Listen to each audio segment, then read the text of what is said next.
So unaambiwa hivi, huu ujumbe ni kwa wale YouTube wote. So unaambiwa hivi, kwa wanaomiliki channel za YouTube, huu ni ujumbe muhimu sana. YouTube imefuta channel 16 kubwa zilizokuwa zikitengeneza maudhui kwa kutegemea AI kwa 100% bila mchango wa ubunifu wa binadamu.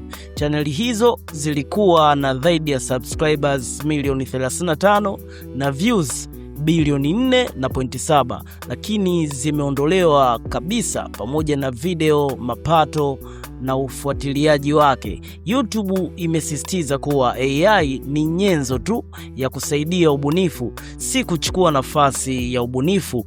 Ukitumia AI kuboresha kazi yako, uko salama, lakini maudhui ya kutengenezwa kwa wingi bila ubunifu wa kibinadamu yako kwenye hatari kubwa sana. So huu ni ujumbe kutoka kwa YouTube. So nafikiri iwafikie wale wote content creator wanaoitumia YouTube. So vitu kama hivi hapo, haitakiwi kutumia nguvu kubwa zaidi kuinvest kwenye AI, ila utumie ubunifu zaidi. Lakini ukifanya mchanganyo au ukitumia na akili bandia, ndo kama hivyo AI. So mdau, utakuwa na kipi cha kusema? Utashusha comment, itakuja kupita nayo inshallah.